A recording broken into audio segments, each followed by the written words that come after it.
ये पैसा करता लेबे करबे ने चलो पहले घर में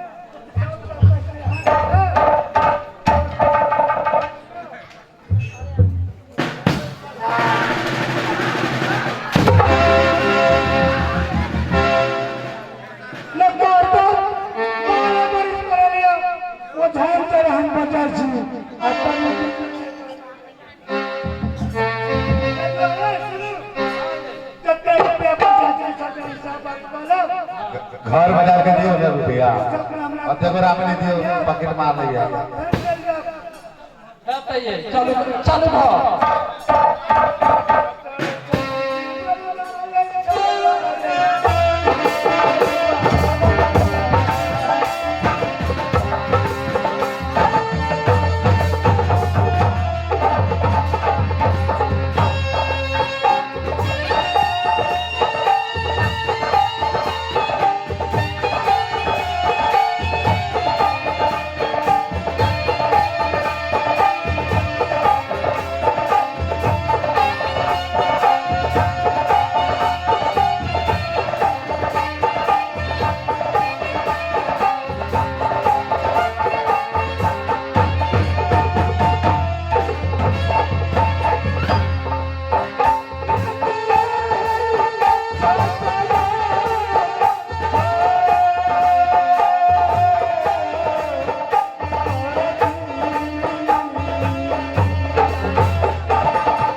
बाबा चौधरी डांसर के देख के शिल्पा के देख के पुरस्कार 50 रुपया देते बाबा की जय हो माता की जय हो पिता की जय हो बोले सलेसरा की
बाजे तो हंसता हो तो मेरा मुंह दोस्ता बजाला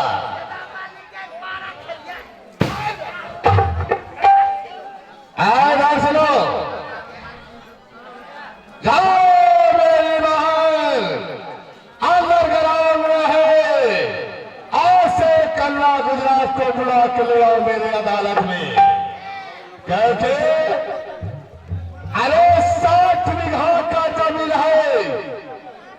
धरहर और उस धरहर में 51 कोठरी को मकाम बनाना है। 51 कोठरी के बीच में बहुत सुंदर कोठरी में रखना है मेरी सतवर्ती बहन को, क्योंकि कोई भी मनुष्य का और कोई भी जेंट्स का नजर नहीं लगना चाहिए उसके ऊपर। ठीक है मालिक बहन सतवर्ती के हम मेरा प्रतिज्ञा है, जब तक कोई क्षत्रिय मेरा हाथ का धर तलवार कब्जा नहीं करेगा, तब तक मैं बहन सतवर्ती को शादी नहीं करूंगा।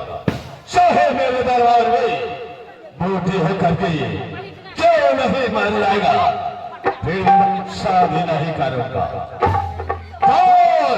जल्दी बुला के ले आओ मेरे अदालत। अच्छा ठीक है मैं बोलाता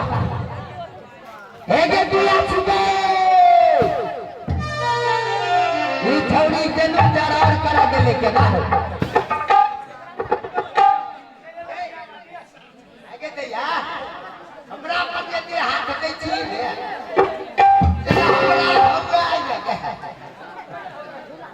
गे तोहर के हाथ पर ला रहा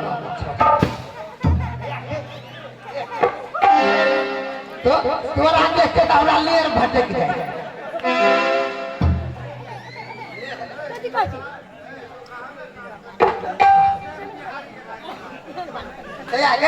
की देखे छी दांत के खिसरा में छै।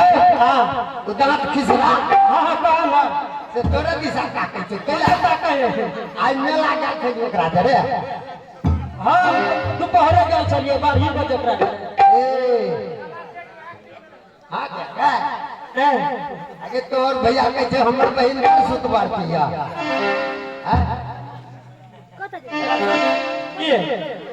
तोरा भैया बोला हट के होगा कैला अब कैला से भैया ने कुछ ही ना तोरा अब की कर तो दिया तो से तो भैया ने पूजा के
हम जन्म कहाँ ले लो तजीतपुर में।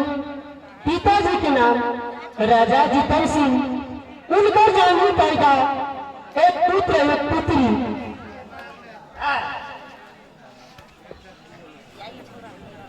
बजट बस कर लो मेरे बजट फंस गया। बाबा जी चौधरी